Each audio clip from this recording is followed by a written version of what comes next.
పౌలు గారు తిమోతి గారికి వ్రాసినటువంటి మొదటి పత్రిక 4వ అధ్యాయం 7వ వచనాన్ని మనం చూసుకొని ముందుకు వెళదాం.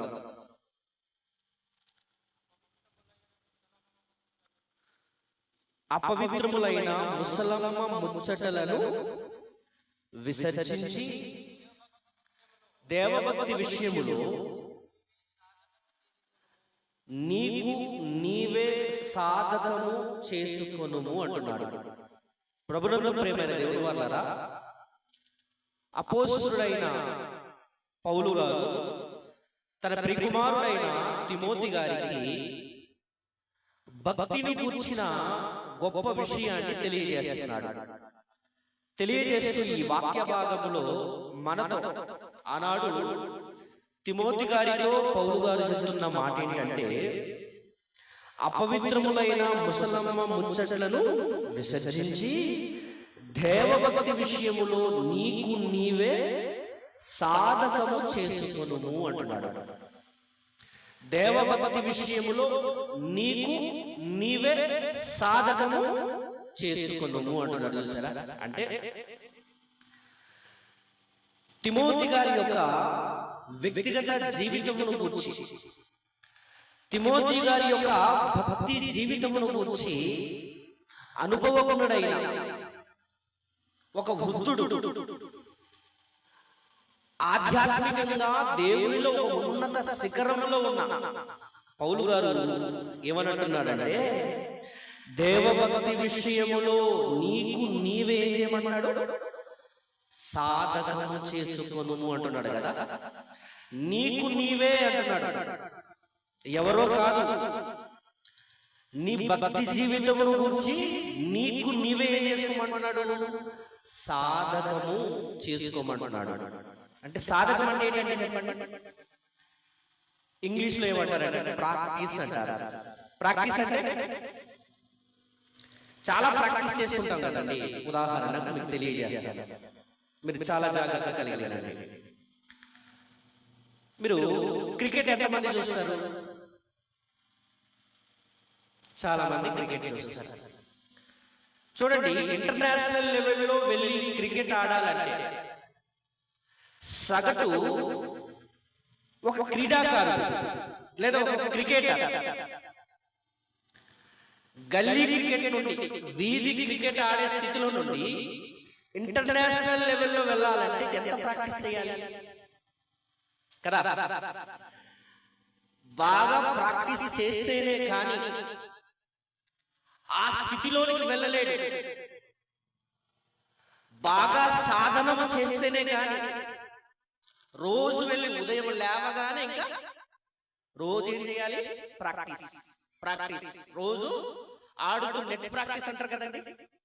నెట్ ప్రాక్టీస్ చేస్తూనే ఉండాలి.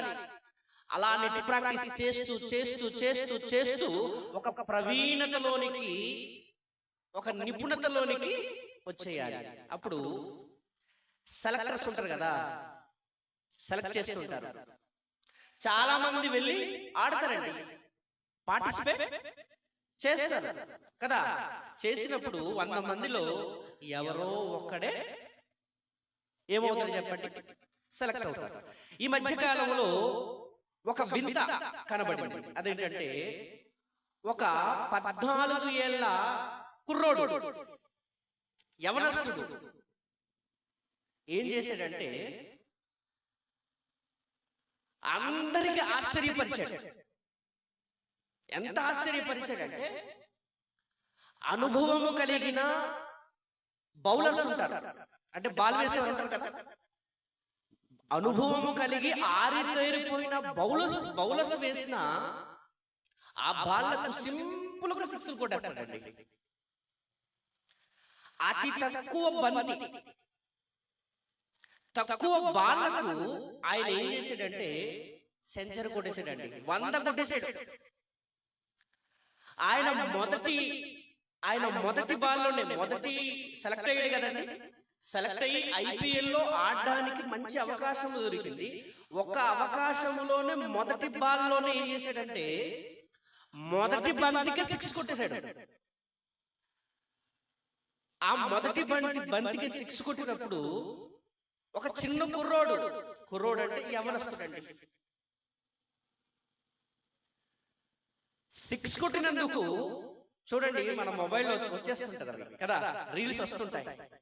ఇలా చూడగానే అతను అలా కొట్టింది చూపిస్తారు. ఆ అబ్బాయిని అందరూ పొగడటమే, అందరూ ఉన్నతంగా చూడటమే కదా.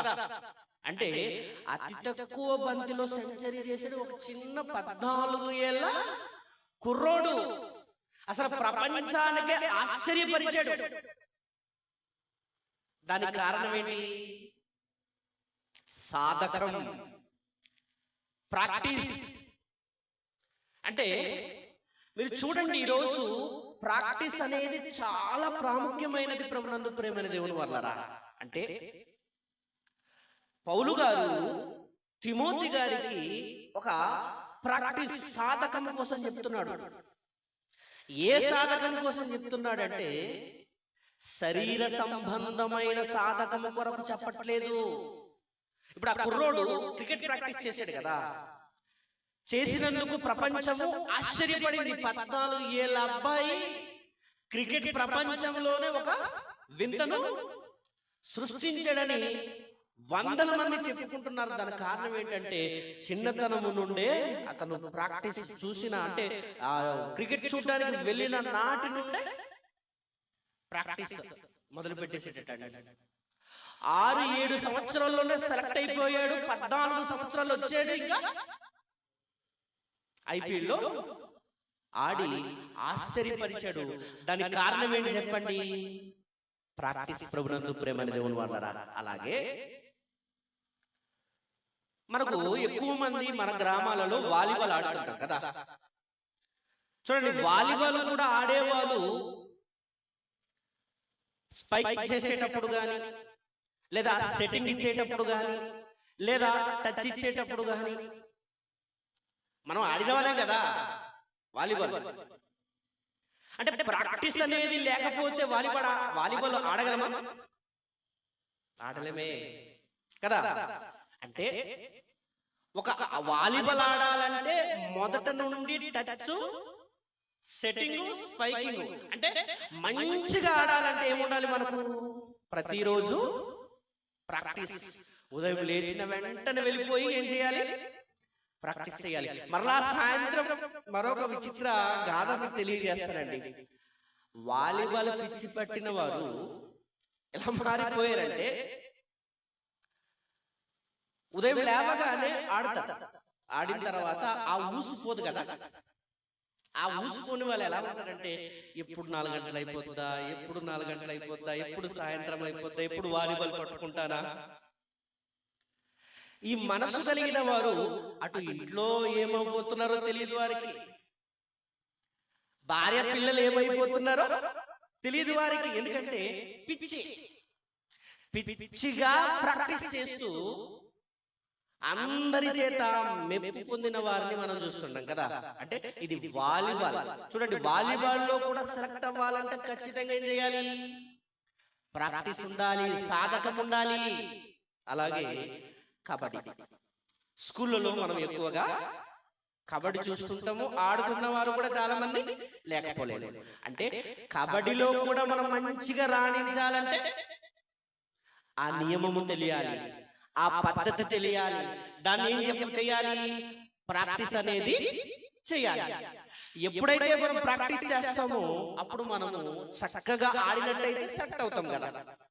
ప్రభునందు ప్రేమైన దేవుని వాళ్ళరా, చూడండి, ఒక క్రికెట్, ఒక వాలీబాల్, ఒక కబడ్డీ లేదా ఒక ఫుట్బాల్ ఎన్ని ఉన్నాయో వీటన్నిటిలో ఏం చేయాలి చెప్పండి? ఏం చేయాలి? ప్రాక్టీస్ చేయాలి, సాధకము చేయాలి. లోలింగ్పాడు వారు మనకు నిజంగానండి మంచి చేస్తున్నారండి. చాలా గొప్ప పని చేశారు. ఈ ప్రాంత ప్రజలకు దేవుని వాక్యాన్ని వినిపించాలని వారి కష్టార్జితాన్ని పెట్టి పబ్లిసిటీ చేసి ఒక మంచి దైవజనుని తీసుకొచ్చి ఒక ఉన్నతమైన జీవితంలో ప్రాక్టీస్ ని నేర్పించడానికి ఈ కార్యక్రమము ఏర్పాటు చేశారు. దైవ భక్తిని గురించిన ప్రాక్టీస్, మనం ఎన్నో ప్రాక్టీస్ లేదా సాధకలు మనం చూస్తుంటాం కదా, అవునా కదా? కానీ ఈ కార్యక్రమం ఇంత చేస్తున్నప్పుడు మీరు ఆసక్తిగా ఉంటే చాలా ఆనందం అనిపిస్తుంది అండి. సహోదరులు చక్కటి మాటలు బోధించారు కదండి. నిజంగా నేను చెప్తున్నానండి, కువి భాషలు ఎలా చెప్పాడు చూసారా? అన్ని భాషల్లో మనం మాట్లాడాలి. సుమారుగా 33 తెగలు మన ఏజెన్సీలో. 33 తెగల్లో 9 తెగలు మాత్రమే మన ప్రాంతంలో ఉన్నాం. అంటే ఆదివాసుల్లో 33 తెగలు ఉంటాయి. ఆ 33 తెగల్లో 9 తెగలు మన ప్రాంతానికి సంబంధించి, అంటే ఎన్నో భాషలు ఉన్నాయి. ప్రతి భాష సామాన్య మనుషులకు కూడా అర్థమయ్యే రీతిగా మనం ఏం చేయాలి? ఒక కువి భాషే కాదు, ఎన్ని తెగలున్నాయో అన్ని తెగలకు సంబంధించిన భాషలు ప్రాక్టీస్ చేస్తూ వారికి అర్థమయ్యే రీతిలో దేవుని వాక్యాన్ని బోధించగలిగితే చాలా ఉన్నతం కదండి. ఇప్పుడు నేను తెలుగులో చెప్తున్నాను, అందరు తెలుగులోనే చెప్తే ఎలా చెప్పండి? అందరు తెలుగులోనే చెప్తే కొంతమంది తెలుగులో, కొంతమంది కువిలో, కొంతమంది ఇతర భాషలు ఉన్నాయి కదా, ఒడియాలో. ఇలా చేయగలిగితేనండి విరివిగా దేవుని వాక్యం అనేది సమాజంలోకి వెళుతుందంటే భాషలో కూడా ఇదిగో ఈయన చేసినట్టు, ఎవరు అర్జున్ గారు చేసినట్టు మనం కూడా ఏం చేయాలి? ప్రాక్టీస్ చెయ్యాలి. ఇదిగో నేను చెబుతుంటాను సహోదరులు, చిట్టి గారు కూడా, నేను ఒడిశా ప్రాంతానికి వెళుతుంటాను. ఒడిశా ప్రాంతానికి వెళ్ళినప్పుడు చూస్తుంటానండి, ఎక్కువగా ఒడిశా ప్రాంతంలో, నేను తిరిగిన ప్రాంతంలో కువి ప్రజలు ఉన్నారు. వారి మధ్య ఆ భాష అవసరం. నేను తెలుగుతో చెప్పాను అనుకోండి, నాకు ఆ ఒడియా రాదు, అంటే ట్రాన్స్లేటర్ రావాలంటే కొద్ది కష్టంగా ఉంటుంది. అది చక్కగా మాట్లాడేవాడైతే ఆ ప్రజలకు మేలు చేసిన వారు ఉంటాం కదా, అవునా కదా? ప్రభునందు ప్రేమైన దేవుని వాళ్ళరా, ఇదంతా నేను ఎందుకు చెప్పానంటే మనం మేలు చేసేవారు ఉంటాం. అలా చేయాలంటే మీరు వాక్యం చూడండి, ఇంత చేశారు కదా, వాక్యం వినడానికి మీరు సిద్ధపడితే నిజంగా ప్రభునందు ప్రేమైన దేవుని వాళ్ళరా, ఈ సభల ద్వారా వారికి మేలు, మనకు కూడా మేలు. కనుక ఎక్కడున్నాను నేను ఇప్పుడు? ఏ విషయంలో ఆపాను చెప్పండి? ప్రాక్టీస్. ప్రాక్టీస్ లో దేని విషయం చెప్తున్నాను? ఎక్కడో ఆపాను, దైవ భక్తి. అంటే ఒక ఉదాహరణ చెప్పబోతుండే, వాలీబాల్ ప్రాక్టీస్, కబడ్డీ ప్రాక్టీస్, తర్వాత ఖోఖో గానీ, ఫుట్బాల్ గానీ, ఈ క్రీడకు సంబంధించి స్పోర్ట్స్ అండ్ గేమ్స్ ఉంటాయి కదా, వీటన్నిటిలో సెలెక్ట్ అవ్వాలంటే ఏం జరగాలి? ప్రాక్టీస్ లేకుండా, కనీసము ఆ నియమ నిబంధనలు టచ్ లేకుండా వెళ్ళి నేను ఆడేస్తానంటే ఒప్పుకుంటారా? సెలెక్ట్ చేస్తారా? చేయలేరు కదా, అవునా కదా? అంటే దాని గురించి బాగా తెలుసుకొని ప్రాక్టీస్ చేస్తేనే గాని మనల్ని సెలెక్ట్ చేయరు. సెలెక్ట్ చేసినా మన ప్రాక్టీస్ ఎక్కడ చూపించాలి? ఆ క్రికెటర్ చూపించాడు కదా, అతి తక్కువ వయసులోనండి ఆశ్చర్యపరిచాడు ప్రపంచాన్ని. అది చూసి ఎలా ప్రాక్టీస్ చేసి ఉంటాడు అని మనం ఆశ్చర్యపోతున్నాం కదా. మీకు ఉదాహరణ తెలియజేస్తాను.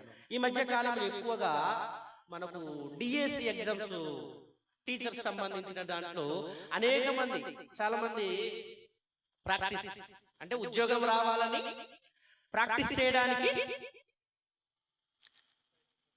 ప్రిపరేషన్ ఉన్నారులే చెప్పండి. చాలా మంది ఉద్యోగం సంపాదించడానికి, ఒక టీచరే కాదండి, ఒక ఇంజనీరా, ఒక లాయరా, ఒక డాక్టరా, ఇంకా చాలా ఉన్నాయి కదా. ఈ ఉద్యోగాలు పొందడానికి ఏం చేయాలి? చదవకుండా ఏమైనా వచ్చేస్తుందా? ప్రాక్టీస్ చేయకుండా చదువు వచ్చేస్తుందా? మనము మొదటి తరగతిలో, 1వ తరగతిలో పలకలు మనకిస్తారు కదా, అప్పుడు ఆ పలకలు ఏమి రాసిస్తారు మనకు చెప్పండి? మనము బాల్య దినములో 1వ తరగతిలో ఉన్నప్పుడు పలక పట్టుకున్నాం కదా, టీచర్ ఏం చేస్తారు అక్కడ? అల్ రాసి వాటిని ఏం చేయమంటాడు? ప్రాక్టీస్, సాధకం. దాన్ని జ్ఞాపకం చేసుకోవాలి, దాన్ని దిద్దుతూ ఉండాలి. దిద్దుతూ ఉంటే అప్పుడు మనకు ఓ ఇది ఆ, ఇది ఆ అని అర్థమవుద్ది. కదా. అలా దిద్దకపోతే అర్థమవుతా అంటే చదువుల్లో రాణించాలంటే, ఒక ఉన్నత ఉద్యోగం సంపాదించాలంటే, ఒక ఐఏఎస్, ఒక ఐపీఎస్, ఒక డాక్టరా, ఒక కలెక్టరా, ఇవి ఉన్నాయి కదా. వీటిని సంపాదించాలంటే ఏం చేయాలి చెప్పండి? ప్రాక్టీస్ అనేది చేయాలి. అంటే ప్రభునందు ప్రేమైన దేవుని వర్లరా, లోక సంబంధమైన వాటిలో మనము లక్ష్యం చేరటానికి, గురిని చేరటానికి ఇంత ప్రాక్టీస్ను గురించి తెలుసుకొని చేస్తున్నామే. ఇక్కడ ఏం చెప్తున్నాడు పౌలు గారు తిమోతి గారికి? ఒక మాట మీకు చెప్తాను. తిమోతి గారి గురించి ఒక మీకు అందవలసిన విషయం చెప్తాను, బాగా వినండి. తిమోతి గారు బలవంతుడేమి కాదండి. తిమోతి గారు బలవంతుడైతే కాదు. ఎలాంటి వాడు తెలుసండి? బలహీనుడు, చిన్న మనసు కలిగిన వాడు. చిన్న మనసు అంటే కన్నీళ్లు పెట్టుకుంటాడండి. చిన్నదానికి కన్నీళ్లు పెట్టుకునేవారు ఏమంటారు చెప్పండి? చిన్నదానికి కన్నీళ్లు పెట్టుకునేవారిని ఏమంటారు? చిన్న మనసు కలిగిన వాడండి. భాషలో అయితే మీకు తెలుసు, చిన్నదానికి అలుగుతాడండి. ఇప్పుడు అలిగేదెవరు? కుటుంబ జీవితంలో భార్య అలుగుతుంటే భర్త చెప్పకూడదు. ప్రభునందు ప్రేమైన దేవుని వర్లరా, ఒక్కసారి ఆలోచన చేయండి. అంటే ఇక్కడ ఆలోచించవలసిన విషయం, ప్రభునందు ప్రేమైన దేవుని వర్లరా, తిమోతి గారు ఎలాంటి వాడంటే ఒక బలహీనుడు, ఒక చిన్న మనసు కలిగిన వాడు, ఒక రోగస్తుడు. అంటే వీరిని చూసినప్పుడు మనం ఏమనుకుంటామంటే, ఏం సాధిస్తాడు, ఏం చేయగలవు, నువ్వు బలహీనుడు అంటారు కదా. నువ్వు చేయగలవా, అసలు నీకు సాధ్యమేనా అంటాం. కానీ తిమోతి గారి కోసం స్టడీ చేయగలిగితే, ప్రభునందు ప్రేమైన దేవుని వల్లరా, ఒక బలహీనుడు ఒక బలవంతుడుగా మారిపోయాడు. ఎంతటి బలవంతుడు అంటే, పౌలు గారి దగ్గర అనేక మంది ఉన్నారు. పౌలుతో పాటు తిరిగిన, పౌలు గారికి సేవ చేసిన గొప్ప గొప్ప వాళ్ళు ఉన్నారు. ఒక తీతువా, ఒక ఎపఫ్రోదితువా, ఒక లూకా, ఒక మార్కా, ఇలా పౌలుతో పాటు సేవలో నడిచిన గొప్ప గొప్ప వాళ్ళు ఉన్నారండి. వారందరికంటే అట ఒక బలహీనుడు ఏమైపోయాడంటే, గొప్పవాడిగా మారిపోవటానికి గల కారణం ఏమనుకుంటున్నారు? పౌలు గారు చెప్పారు కదా, దైవ భక్తి విషయములో నీవేం చేయమన్నాడు? సాధకం చేయి, ప్రాక్టీస్ చేయి అంటే, అప్పుడు ఒక బలహీనుడు ప్రాక్టీస్ చేసాడండి. ఎంతటి బలహీనుడు అంటే, మీరు తర్వాత చెప్తాను, టైము తక్కువ ఇచ్చినారు కనుక దీన్ని కట్ చేస్తున్నాను. ఎంతటి బలహీనుడు అంటే అండి, చిన్న మనసు పెట్టుకునేవాడండి, చిన్నదానికి అలిగేవాడండి, పిరిగివాడు, ఒక పిరిగివాడు, బలహీనుడు, ఒక రోగస్తుడు. కడుపు జబ్బు నిమిత్తం ఏం చేయమన్నాడు అక్కడ? తరచుగా వచ్చు నీ కడుపు బలహీనత కోసము ద్రాక్షారసం పుచ్చుకో అన్నాడంటే అర్థం ఏంటి? ఒక రోగస్తుడు. అటువంటి వ్యక్తి ఏమైపోయాడంటే, పౌలు గారు ఏం చెప్పారు ఇక్కడ? సాధకం చేయమన్నాడు కదా. ఆ సాధకం చేసి దైవభక్తి విషయములో పౌలుతో తిరిగిన వారందరికంటే ఉన్నత శిఖరంలో ఉన్నాడండి. చూస్తారా వాక్యం? చూడండి ఒకసారి. అంటే తర్వాత చెప్పాలనుకున్నాను, కానీ ముందు చెప్పేస్తున్నాను. ఫిలిప్పీ పత్రిక 2వ అధ్యాయం, ఫిలిప్పీ పత్రిక 2వ అధ్యాయము 19-20 వచనాల భాగం చూడండి ఒకసారి. నేనును మీ క్షేమము తెలుసుకుని ధైర్యము తెచ్చుకునే నిమిత్తము తిమోతిని శీఘ్రముగా మీ యొద్దకు పంపుటకు ప్రభు అయిన యేసునందు నిరీక్షించుచున్నాను. మీ క్షేమ విషయమై నిజముగా చింతించువాడు అతని వంటి వాడెవడును నా యొద్ద లేడు. అతని వంటి వాడెవడును నా యొద్ద లేడు. ఎవరి యొద్ద లేదు? మీకు అర్థం కావట్లేదు. అతని వంటి వాడెవడును నా యొద్ద అని ఎవరు చెప్తున్నారు అక్కడ? పౌలు గారు. అంటే పౌలు గారి యొద్ద ఎవరి వంటి వారు లేరు? తిమోతి లాంటి వారు లేరటండి. అదండి తిమోతి గారు చేసిన ప్రాక్టీస్.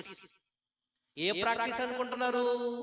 పౌలు గారు చెప్పారు కదా, అపవిత్రములైన ముసలమ్మ ముచ్చట్లను విసర్జించి దైవభక్తి విషయములో నీకు నీవేం చేసుకోమన్నాడు?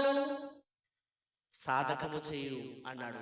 నిజంగానండి పౌలు గారి యొక్క సలహా, పౌలు గారి యొక్క సూచనలు తీసుకొని ఆయన ఒక ఉన్నతమైన అతని వంటి వాడెవడును లేడు అనే స్థితికి ఎదిగిపోయాడంటే తిమోతి గారు ఎంత ప్రాక్టీస్ చేసి ఉంటాడు. వింటున్నారా? తిమోతి గారు ప్రాక్టీస్ కోసం ఇప్పుడు మీకు తెలియజేస్తాను, బాగా వినండి.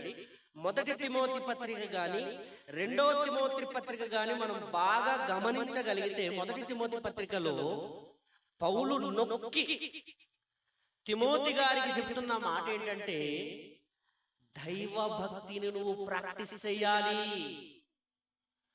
దైవ భక్తిని ప్రాక్టీస్ చేస్తే అది ప్రయోజనకరము. చూడండి ఒకసారి దాంట్లో కిందకి చెప్తానమాట. తిమోతి మొదటి పత్రిక 4వ అధ్యాయము 8వ వచనం చూడండి, చెప్తున్నాడు ఇక్కడ. ఎంత గొప్పగా చెప్తాడో. శరీర సంబంధమైన సాధకము కొంచెం మట్టుగా ప్రయోజనకరమవును గాని దైవభక్తి ఇప్పటి జీవ విషయములోను రాబో జీవ విషయములోను వాగ్దానముతో కూడినదైనందున అది అన్ని విషయములో ప్రయోజనకరమవును అన్నాడు. ఇక్కడ ఏమన్నాడంటే, ప్రభునందు ప్రేమ దేవుని వల్లరా, 2 రకాల సాధకము కోసం, ప్రాక్టీస్ కోసం చెప్తున్నాడు. 2 రకాల సాధకం ప్రాక్టీస్. అది శరీర సంబంధమైన సాధకం మొదటిది. రెండోది దైవ భక్తిని గూర్చిన సాధకం. ఇప్పుడు శరీర సంబంధమైన సాధకము కొంచెం మట్టుకే ప్రయోజనం. అంటే ఈ 60 ఏళ్ల జీవితము కొరకే శరీర సంబంధమైన సాధకం. ఉదాహరణ, ఉద్యోగాలు. కలెక్టర్ అవ్వాలనుకుంటున్నావు, సాధకం చేసావు, కలెక్టర్ అయిపోయావు. అది ఎంతవరకు? ఈ జీవిత కాలం మట్టుకే. ఇక్కడ అంటున్నాడు, ఏమంటున్నాడంటే, చదువుతాను, శరీర సంబంధమైన సాధకం కొంచెం మట్టుకే ఏంటట ప్రయోజనకరము. అంటే కొంచెం అంటే ఏంటి? ఒక 30 సంవత్సరమా, 40 సంవత్సరమా, 50 సంవత్సరమా, 70 సంవత్సరమా, 80 సంవత్సరమా, 100 సంవత్సరమే, కొద్ది సంవత్సరం మాత్రమే. అంటే నువ్వు ఎంత ప్రాక్టీస్ శరీర సంబంధమైన దాని కొరకు చేసినా అది కొంతవరకు మాత్రమే. అది నేను ముందు చెప్పాను కదా, క్రికెట్ ప్రాక్టీస్ చేసిన, వాలీబాల్ ప్రాక్టీస్ చేసిన, కబడ్డీ ప్రాక్టీస్ చేసిన, ఫుట్బాల్ ప్రాక్టీస్ చేసిన, లేదా సెటిల్ ప్రాక్టీస్ చేసిన, ఎన్ని స్పోర్ట్స్ ఏంటో గేమ్స్ ఉన్నాయో వాటన్నిటినీ ప్రాక్టీస్ చేసిన, ఉద్యోగాలు ఉన్నాయి కదా, ఒక టీచరా, ఒక డాక్టరా, ఒక లాయరా, ఒక ఐఏఎస్ ఉన్నాయి కదా, వీటి కొరకు ఎంత నువ్వు ప్రాక్టీస్ చేసినా దేని కొరకు అంటే అది శరీర సంబంధం కొంచెం మట్టుగా ప్రయోజనకరము. అది ఈ జీవిత కాలంలో జానెడు పొట్టను నింపడం కొరకే. కానీ ఇక్కడ నుండి స్టార్ట్ చేస్తారండి, దైవ భక్తిని గూర్చిన సాధకమును గూర్చి ఇక్కడ తెలియజేస్తాడు. చూడండి కింద చెప్తాడు, దైవ భక్తి ఇప్పటి జీవ విషయములోను రాబో జీవ విషయములోను వాగ్దానంతో కూడినదైనందున అది అన్ని విషయములో ప్రయోజనకరమవును. అంటే ఒక ప్రయోజనకరమైన నిత్యం ఉండిపోయే ఒక ప్రాక్టీస్ లేదా ఒక సాధకము గురించి ఎవరు చెప్తున్నారు? పౌలు గారు తిమోతి గారికి చెప్తున్నాడు, ప్రభునందు ప్రేమన దేవుని వర్లరా. అంటే దైవ భక్తిని గూర్చిన ప్రాక్టీస్. నిజంగా చెప్తున్నానండి, యవనస్తులుగా మనం ఉన్నాం కదా, విలాప వాక్యములో ఏం రాయబడింది? తీయండి ఒకసారి. విలాప వాక్యములో దేవుడు మన కొరకు చెప్పిన గొప్ప వాక్యం అండి. ఇర్మియా గారి ద్వారా ఒక చక్కటి విషయాన్ని తెలియజేస్తున్నాడు. వెంటనే అందించండి. విలాప వాక్యం 3వ అధ్యాయము 27వ వచనం. యవన కాలమున కాడిమోయుట నరునికి మేలు, అతని మీద దానిని మోపినవాడు యెహోవాయే అంటున్నాడు. చూసారా? యవన కాలముల కాడి మోయాలి. యవన కాలమున కాడి మోయాలంటే ఏం రావాలి మనకు? కాడి మోయటానికి కూడా ప్రాక్టీసు కావాలి. ఏ కాడి అది? లోక సంబంధమైన కాడియా, దైవ సంబంధమైన కాడియా? దేవుని కాడి మోయాలటండి. దేవుని భారాన్ని మొయ్యాలట. అంటే యవనస్తులుగా ఉన్న స్త్రీలు కానీ, యవనస్తులుగా ఉన్న పురుషులు కానీ మనం ఏం చేయాలి? దేవుడు పెట్టిన కాడిని మోయాలంటే ఆ కాడి మోయటానికి ప్రారంభం బాల్యము నుండే మొదలవ్వాలి. చెప్పండి. ప్రాక్టీస్ అనేది మొదలవ్వాలి. బాల్యము నుండి ప్రాక్టీస్ మొదలైతే యవన కాలంలో రాగానే కాడి అనేది మోస్తాడు, మోపుతాడు. దేవుడే మోపుతాడట. అది మోపినది దేవుడే అట. అంటే నీకు కాడి మోపాలంటే బాల్యంలో ఏం జరగాలి? ప్రాక్టీస్. ఏ ప్రాక్టీస్ అది? చెప్పడు కదా ఇక్కడ. ఏమన్నాడంటే దైవభక్తి విషయములో నీకు నీవే సాధకం అన్నాడు. దైవభక్తి విషయములో బాల్యము నుండి ప్రాక్టీస్ చేస్తే యవన కాలములో రాగానే దేవుడు ఏం చేస్తాడు? కాడిని మోపుతాడట. నీకు కాడి మోయాలని ఉందా? దేవుని కాడి అయితే బాల్యము నుండి ఏం చేయాలి? మీ పిల్లలను ప్రాక్టీస్, దైవభక్తిని గూర్చిన ప్రాక్టీస్, సాధన చేయించాలి. ప్రభునందు ప్రేమని దేవుని వాళ్ళారా, ఈరోజు చేయిస్తున్నారు చెప్పండి. నిజంగానండి. నిన్న కానీ ఇప్పుడు కానీ లోలంగిపడిలో ఉన్న పిల్లలు గనక ఇలాగే ఉంటే పట్టుకోలేము. ఎంత ప్రాక్టీస్ అండి. మంచి పాటలు అండి, మేము కూడా పాడలేము.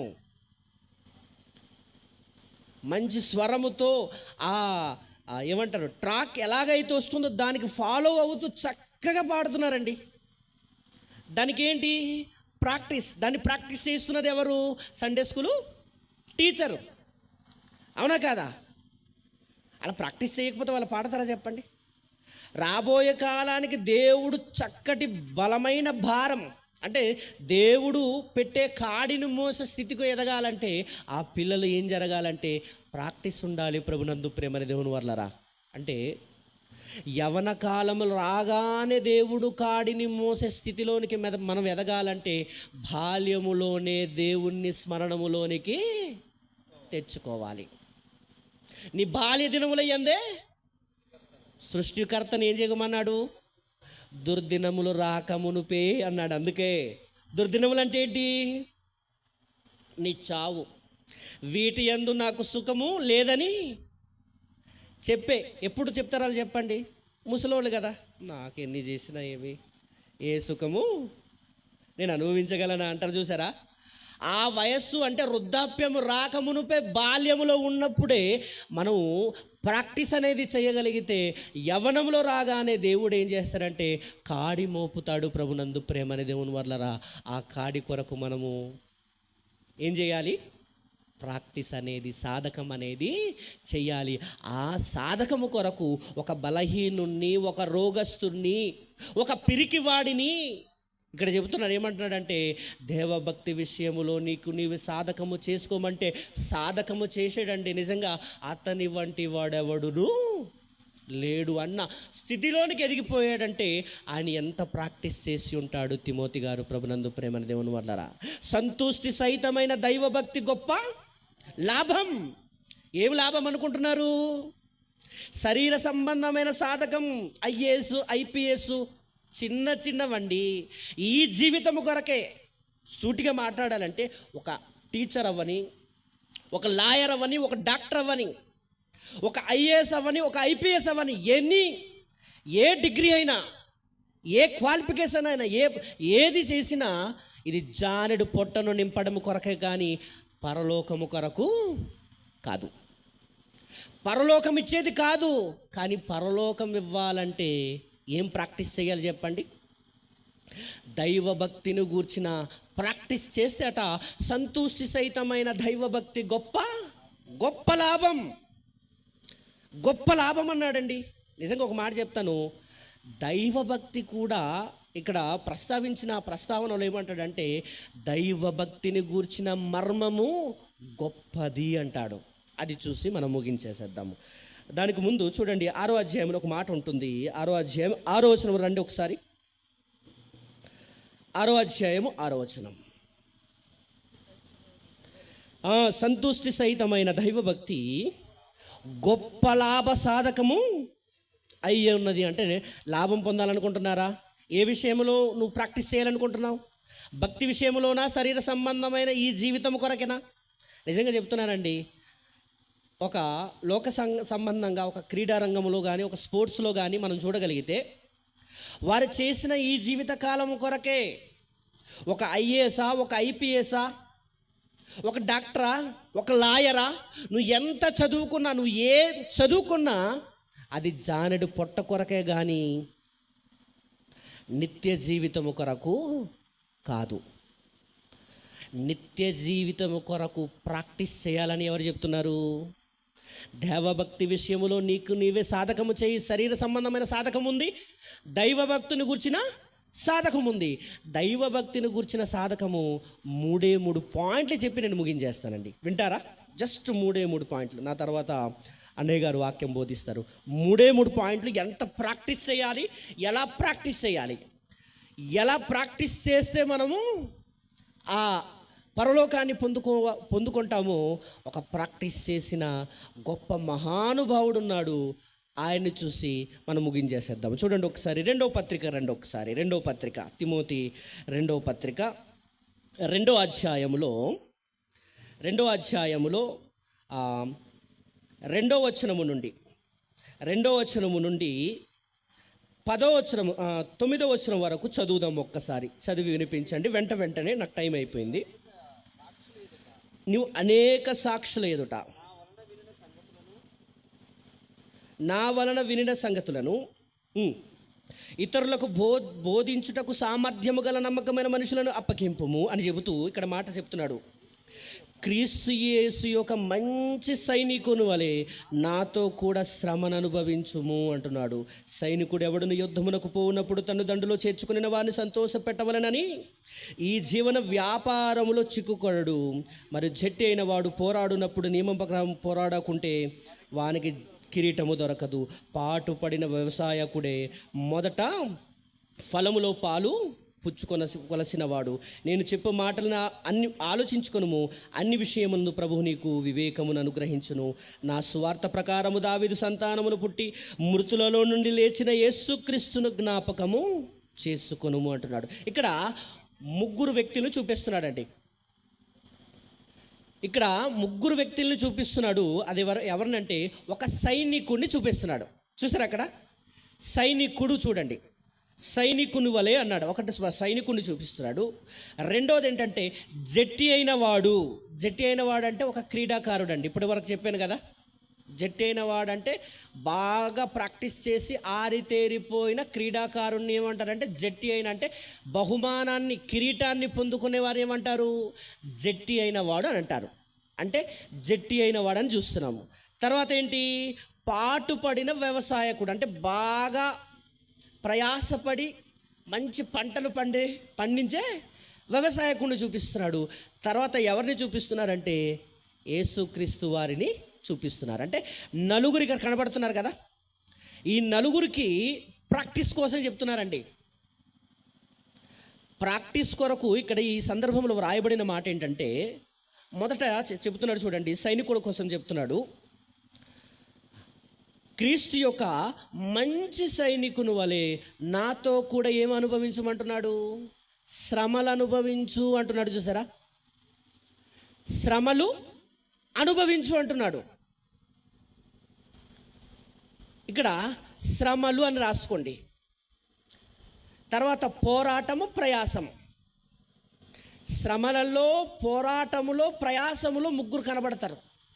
శ్రమలలో ఎవరిలో చూడాలంటే ఒక సైనికుడిని చూడు, పోరాటములో ఒక జట్టి అయిన వాడిని చూడు, వ్యవసాయములో ఫలమును పొందేవారిలో ఎవరిని చూడాలంటే నువ్వు పాటుపడే వ్యవసాయకుడిని చూడు అంటున్నాడు. పాటుపడడం అంటే ఏంటి చెప్పండి? పాటుపడటం అంటే ప్రయాసపడ్డం, అంటే శ్రమ, పోరాటం, ప్రయాసం. శ్రమ, పోరాట, ప్రయాసములో నువ్వు సైనికుడిని చూడు. సైనికుడు ఎంత ప్రయాసపడతాడు, శ్రమ పడతాడు చెప్పండి. ఆ బోర్డర్లో నిలబడి ప్రాణాన్ని తెగించి బోర్డర్లో నిలబడితే మనం ఈరోజు క్షేమముగా ఉంటున్నాం ప్రభునందు ప్రేమని దేవుని వర్లరా. కానీ మనం కూడా ఇక్కడ క్షేమముగా ఉండలేని పరిస్థితి. ఎందుకంటే బోర్డర్లో ఉగ్రవాదులు వస్తారని అక్కడ కాస్తే లోన ఎవరున్నారు? మతోన్మాదులు ఉన్నారు. అవునా కాదా? లోన మతోన్మాదులు ఉన్నారు. ఈ మతోన్మాదులు ఏం చేస్తున్నారు? ఇక్కడ ఉన్న వారిని కూడా ఇబ్బంది పెట్టడానికి ప్రయత్నం చేస్తున్నారు. వీరిని ఎవరు కంట్రోల్ చేయాలి చెప్పండి? ప్రభునందు ప్రేమని దేవుని వర్లరా, మీరు గుర్తుపెట్టుకోవాల్సిన విషయం మీకు తెలియజేస్తాను. అదేంటంటే సైనికుడు ఎలా శ్రమ పడతాడు, ఎలా ప్రాక్టీస్ చేస్తాడు, ఎలా ప్రాక్టీస్ చేస్తే సెలెక్ట్ అవుతాడు, సెలెక్ట్ అయిన తర్వాత బోర్డర్లో ప్రాణం ఇవ్వడానికి సిద్ధపడతాడు. అంటే మీరు ఎవరిని గుర్తుపెట్టుకోవాలంటే, ప్రాక్టీస్ అంటే ఆ పరలోకం వెళ్ళాలంటే ఒక సైనికుడిని మీరు గుర్తుపెట్టుకోవాలంటున్నాడు.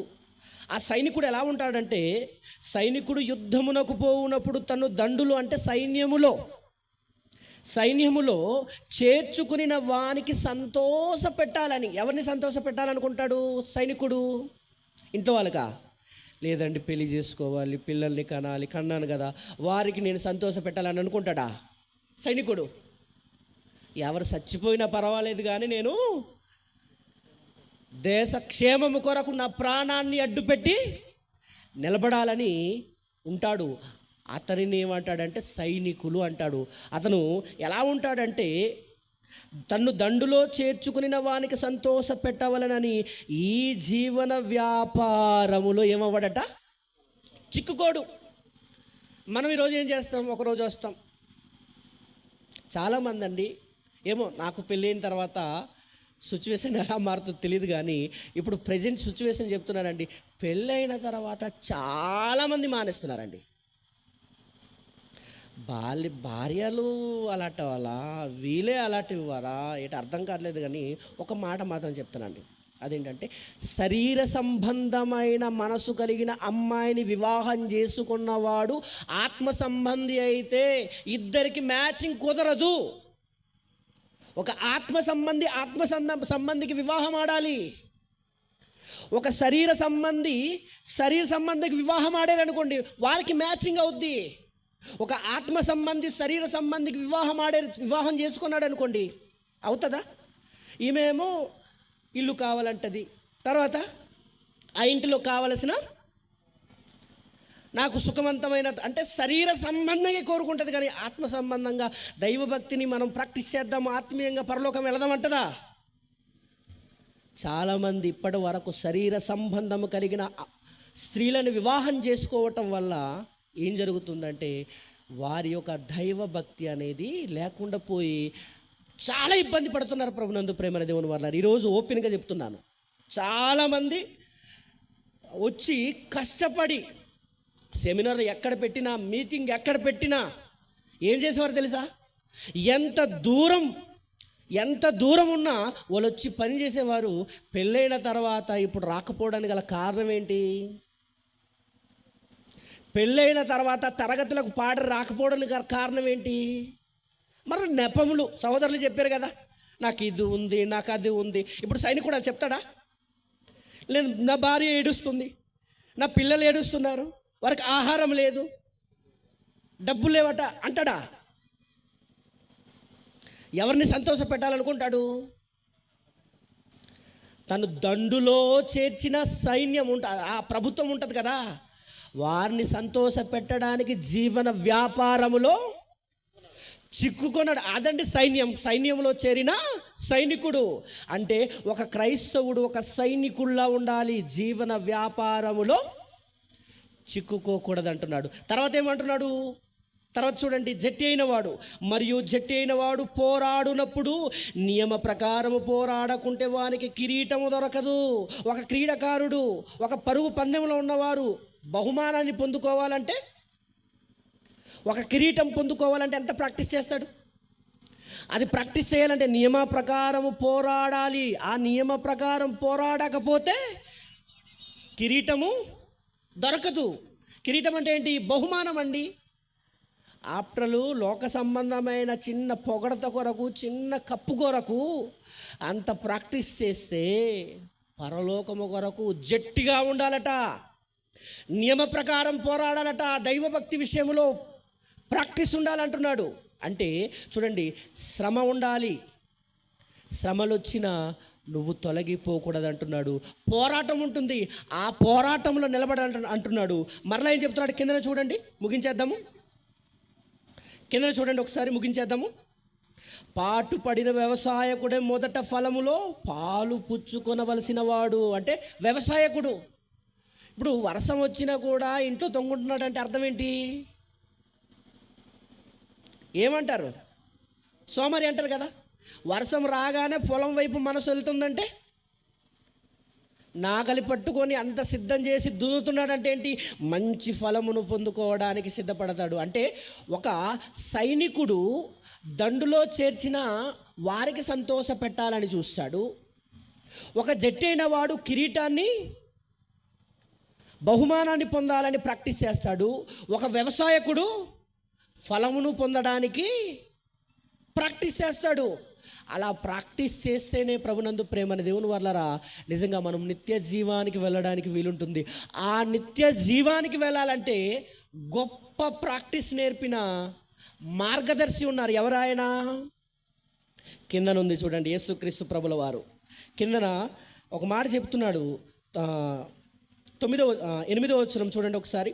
నా సువార్త ప్రకారము దావీదు సంతానమును పుట్టి మృతుల నుండి లేచిన యేసుక్రీస్తును జ్ఞాపకం చేసుకునుము అంటున్నాడు. చూసారా? అంటే ఈ శ్రమలలో, పోరాటములో, ప్రయాసములో ఎవరిని జ్ఞాపకం చేసుకోవాలి?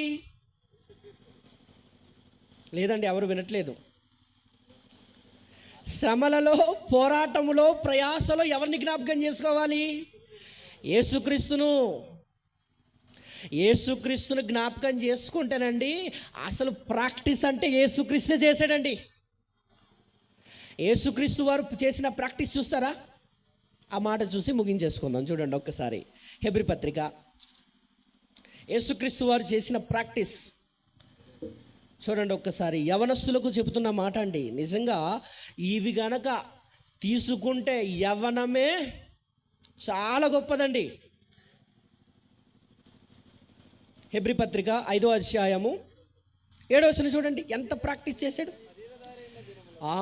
శరీరధారి అయి ఉన్న దినములలో మహారోదనలతోనూ కన్నీళ్లతోనూ తన్ను మరణము నుండి రక్షింపగలవానికి ప్రార్థనలను, యాచనలను సమర్పించి భయభక్తులు కలిగి ఉన్నందున ఆయన అంగీకరింపబడ్డాడటండి. అంటే శరీరధారి అయిన దినములంటే 33.5 సంవత్సరాలంతా పరలోకము కొరకు ప్రాక్టీస్, సాధన. అవునా కదా? పరలోకము కొరకు ఎంత ప్రాక్టీస్ చేశాడండి ఆయన. శరీరధారి అయిన దినములలో మహారోదనలతోనూ కన్నీళ్లతోనూ తన్ను మరణము నుండి రక్షింపగలవానికి ప్రార్థనలు, యాచనలు సమర్పించి భయభక్తులు అంటే భక్తిని గూర్చిన ఏం చేశాడు ఆయన? సాధన చేశాడండి. యవ్వనాన్ని కాపాడుకున్నాడు, పరిశుద్ధతను కాపాడుకున్నాడు. నా యందు పాపమున్నదని మీలో ఎవరు స్థాపించునని చెప్పాడంటే ఆయన ఎంత ప్రాక్టీస్, దైవ భక్తిని గూర్చిన సాధకమైన ఆయన ఎంత చేసి ఉంటాడు యేసుక్రీస్తు ప్రభుల వారు. అందుకే ఇటు చెప్తున్నాడు, ఏమంటున్నాడంటే భయభక్తులు కలిగి ఉన్నందున ఆయన అంగీకరింపబడిను. ఆయన కుమారుడై ఉండి తాను పొందిన శ్రమల వలన విధేయత నేర్చుకొనేను. తాను పొందిన శ్రమల వలన విధేయత. ఇప్పుడు చూడండి, శ్రమలలో, పోరాటంలో, ప్రయాసంలో ఎవరిని జ్ఞాపకం చేసుకోవాలి? యేసుక్రీస్తు వారిని జ్ఞాపకం చేసుకోండి. ఆయన పడిన శ్రమలను జ్ఞాపకం చేసుకోండి. ఆయన భక్తి జీవితాన్ని జ్ఞాపకం చేసుకోండి. అది పౌలు గారు ఎవరికి చెప్తున్నారు? నానా తిమోతి, నువ్వు ఎవరిని జ్ఞాపకం చేసుకోవాలి తెలుసా? యేసుక్రీస్తుని జ్ఞాపకం చేసుకో.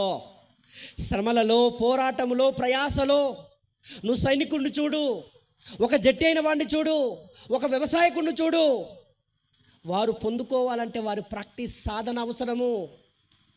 అలాంటి సాధనలో, పోరాటములో, ప్రయాసలో శ్రమలలో నువ్వు ఎవరిని జ్ఞాపకం చేసుకోవాలంటే యేసుక్రీస్తు ప్రభుల వారిని జ్ఞాపకం చేసుకోమని చెప్తూ ఒక మంచి దైవభక్తిని గూర్చిన విషయమును తెలియజేశాడు ప్రభునందు ప్రేమని దేవుని వల్లరా. అయితే మనం ఇప్పుడు చివరిగా చెప్పండి, మనం ఏం చేయాలి ఇప్పుడు చెప్పండి? ముసలమ్మ ముచ్చట్లను విసర్జించి దైవభక్తి విషయములో నీకు నీవే సాధకము చేసుకోవాలట. ఇప్పుడు మనం ఏం చేసుకోవాలి చెప్పండి? ఇప్పుడు ఏ విషయంలో సాధకం చేస్తారు? శరీర సంబంధమైన విషయంలో సాధకమా? దైవభక్తి విషయంలో సాధకమా? మనం ఏ విషయంలో చేద్దాం చెప్పండి? ఇప్పుడు మనం అందరూ వచ్చామంటే ఇప్పటి నుండి దేవుడు చెబుతున్న మాట ఏంటంటే, ఇప్పటి నుండైనా మనము ఏం చేయాలి? దైవభక్తిని గూర్చి సాధకము చేసి ఎవరిని జ్ఞాపకం చేసుకోవాలంటే, ఆ సాధకంలో ఎవరిని జ్ఞాపకం చేసుకోవాలి? యేసుక్రీస్తుని జ్ఞాపకం చేసుకొని ఆ పరలోకం వెళ్ళటానికే మన సాధన ఉపయోగపడాలి. ప్రభునందు ప్రేమని దేవుని వర్లరా. కనుక మీకు మీరే ఎవరు కాదు, మీకు మీరు ఏం చేసుకోవాలట? ఎంతమంది ప్రాక్టీస్ చేస్తారు? చేయొద్దండి. ఇప్పటి నుండి నేను దైవభక్తి విషయంలో సాధకము చేస్తాను. నేను ఒక తిమోతి గారిని ఈరోజు ప్రసంగంలో చూశాను. ఒక బలహీనుడు, ఒక పిరికివాడు, ఒక ఉన్నత స్థితికి ఎదిగిపోయాడు అని మనం ఈరోజు ఒక తిమోతి గారిని చూసి పౌలు గారి మాటను బట్టి ఎవరిని జ్ఞాపకం చేసుకోవాలి? ఎవరిని జ్ఞాపకం చేసుకుంటారు? యేసుక్రీస్తు ప్రభుల వారిని జ్ఞాపకం చేసుకుంటే నిజంగానండి మన జీవితము చాలా గొప్పదిగా ఉంటుంది. కనుక దైవభక్తి విషయంలో నీకు నీవే సాధకం. ఎంత చెప్తామండి చెప్పండి? ఎవరికైనా ఎంత చెప్తాం చెప్పండి? రండి రండి రండి రండి. ఎవరి కోసం మీరు వచ్చారు చెప్పండి? మా కోసమా? ఎవరి కోసము? ఇలా మాట్లాడితే మా అన్న ఇలా మాట్లాడుతున్నారు అంటారు మళ్ళా. కనుక నేను చెప్పే మాట ఏంటంటే, మనకు మనమే దైవభక్తి విషయంలో సాధకం చేసుకుందాము, క్రీస్తును జ్ఞాపకం చేసుకుందాము, పరలోకానికి చేరుకుందాము. అందరికీ వందనాలు తెలియజేస్తూ నా మాటలు ముగిస్తున్నాను. థ్యాంక్ యూ సో మచ్ అండి. Thank you.